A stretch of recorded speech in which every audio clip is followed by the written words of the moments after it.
महत्त्वाच्या घोषणा देखील केल्या आणि एक विशेष आरोग्यदायी टावर उभारण्याचं बाबत तुम्ही बोललात, त्यासोबत नातेवाईकांची सोय करण्याबाबत बोललात. रुग्णालयांच्या नातेवाईकांची शताब्दी केमचं शताब्दी वर्ष आहे आणि मेडिकल कॉलेजचंही सेठ गोवर्धनदास मेडिकल कॉलेज आणि केएम हॉस्पिटल खरं म्हणजे एक ऐतिहासिक वास्तू आहे. 100 वर्ष कारभार करणं आणि 100 वर्ष रुग्णांची सेवा करणं मनोभावे अतिशय सेवाभावाने ही मोठी गोष्ट आहे. आणि म्हणून मी शताब्दी वर्षानिमित्त मी सर्व डॉक्टर्स, डीन आणि सगळा स्टाफ, नर्सेस असतील, वॉर्डबॉय असतील, स्वच्छता कर्मचारी असतील, सगळ्यांनाच मनापासून मी अभिनंदन त्यांचं करतो, त्यांना धन्यवाद देतो. कारण हा 100 वर्षाचा कार्यकाळ फार मोठा आहे आणि त्यावेळच्या लोकसंख्येप्रमाणे हे हॉस्पिटल उभं राहिलं. 20 लाख लोकसंख्या त्यावेळेस असेल, आता 2 कोटीच्या वरती आहे. आणि त्यामुळे खऱ्या अर्थाने एक जसं आपण ही मुंबईची लाईफलाईन रेल्वेला म्हणतो तशी ही देखील मुंबईची जीवनदायी आहे. इथं येणाऱ्या प्रत्येक माणूस एका विश्वासाने येतो, आपले प्राण वाचतील, आपल्यावर उपचार होतील अशा अतिशय आशेने येतो. आणि इथले डॉक्टर्स आणि इथला सगळा स्टाफ आलेल्या रुग्णांवर आपल्या कुटुंबातलाच एक व्यक्ती आहे अशा भावनेने उपचार करतो आणि तो रुग्ण बरा होऊन परत जातो. खरं म्हणजे हीच उपलब्धी आहे. आणि म्हणून हे डॉक्टर आणि सगळा स्टाफ जो आहे तो अतिशय सेवादारी आहे. आणि त्याचबरोबर हॉस्पिटलमध्ये रुग्णांची संख्या पाहता मी मागे एकदा एक सरप्राईज व्हिजिट दिली होती, त्यावेळी 6 वॉर्ड बंद होते रिपेरिंग.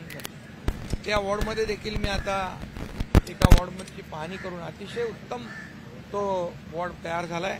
असे 6 वॉर्ड पूर्णपणे सगळ्या सोयी सुविधांयुक्त तयार झाले. त्यामुळे पेशंटची संख्या आता आणखी यांना जास्त पेशंट स्वीकारता येतील. परंतु यामुळे हा जो काही ताण आहे, या हॉस्पिटलवरचा लोड आहे, तो कमी करण्यासाठी आणखी एका इमारतीची आवश्यकता आहे. त्यामुळे आयुष्मान शताब्दी टॉवर या ठिकाणी उभा करण्याच्या मी सूचना आयुक्तांना दिलेल्या आहेत आणि त्याप्रमाणे त्याचं काम सुरू होऊन जाईल आणि जवळपास 1001 पेशंटना त्याचा लाभ मिळेल. आणि त्याचबरोबर नातेवाईकांची जी काही गैरसोय होते आहे त्या नातेवाईकांसाठी देखील थांबण्याची एक जागा निर्माण करण्याचं देखील या ठिकाणी सूचना केली आहे. ती देखील त्याचंही काम सुरू होईल. मी जे रुग्ण औषध देखील परवडत अशा रुग्णांसाठी देखील मोफत औषधं देण्याच्या सूचना मी दिल्या. 0 प्रिस्क्रिप्शन ती देखील जवळपास अनेक रुग्णांना त्याचा लाभ मिळतो, परंतु 100% रुग्णांना या ठिकाणी त्याचा लाभ झाला पाहिजे अशा देखील मी सूचना दिलेल्या आहेत. त्याची अंमलबजावणी होईल. आणि एक केएम हॉस्पिटल जे आहे हे खऱ्या अर्थाने एक जो विश्वासाने संपूर्ण राज्यभरातले देशभरातले लोक या हॉस्पिटलमध्ये येतात त्यांचा विश्वास अधिक वाढेल, द्विगुणित होईल. ठिकाणी केएम हॉस्पिटलच्या माध्यमातून मिळेल.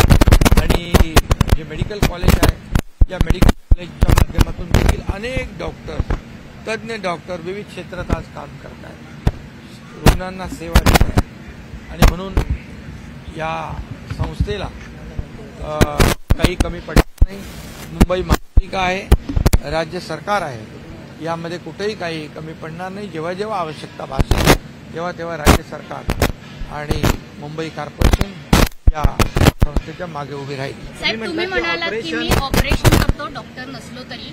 येणाऱ्या काळात पुन्हा ऑपरेशन करण्याचा काही मानस आहे का? कारण उदय सामंत म्हणले की मराठा आणि काँग्रेस पुन्हा एक आहे आणि अनेकांचे प्रवेश तुमच्याकडे तुम्हाला भेटून गेल्याचे विद्यमान. याचा अर्थ फक्त राजकीय का काढता? राजकीय ऑपरेशन आहे का? तसा रुग्ण मिळालाय का तुम्हाला?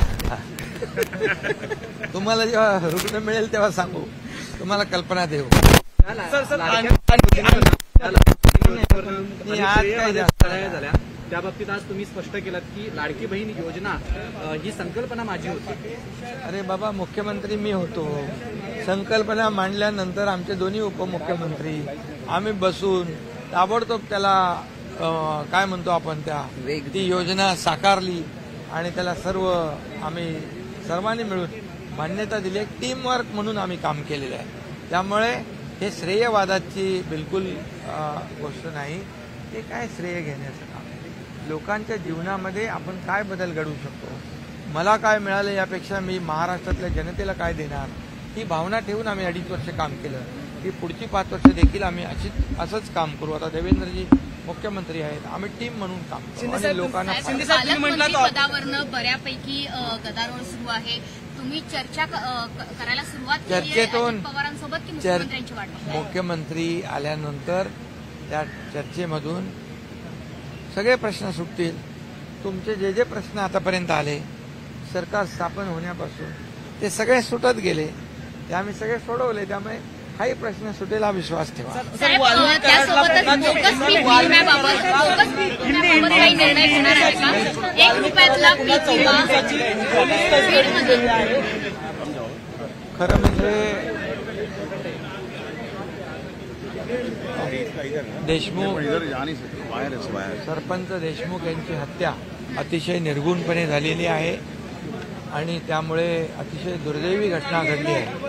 आणि त्यामुळे जे कराड असतील, वाल्मिक आणि आणखी कोणी असतील, कोणी एकही त्याच्यातून सुटणार नाही. यांना अशा प्रकारची निर्घृण हत्येला फाशीशिवाय दुसरी सजा नाही. साहेब, बदलापूर प्रकरणामध्ये अक्षय शिंदेची हत्या झाली असं सांगण्यात येत आहे. केम हॉस्पिटल और मेडिकल कॉलेज का आज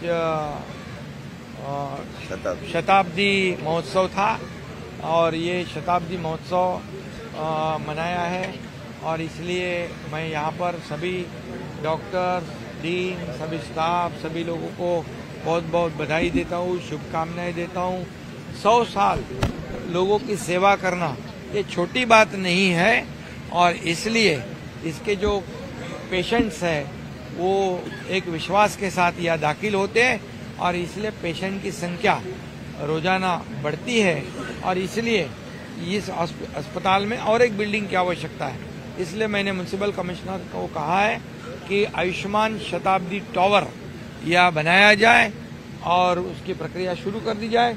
वो भी शुरू हो जाएगी और पेशेंट की कैपेसिटी बढ़ जाएगी और यहाँ जो रिश्तेदार आते हैं पेशेंट के, उनको भी जो असुविधा होती है यहाँ वहाँ बैठना पड़ता है, उनके लिए भी एक जगह ऐसी हो जाए ताकि वो वहाँ पर आराम से बैठ सकते हैं, उनको जगह मिल सकती है. और जो लोगों को दवाइयाँ नहीं एफोर्ड कर सकते उनके लिए भी मैंने आयुक्त जी को कहा है कि 0 प्रिस्क्रिप्शन जो अंतिम स्तर पर है उसे तुरंत लागू किया जाए. ये सभी हो जाएगा और ये केम अस्पताल और तेजी से लोगों की सेवा में जुट जाएगा.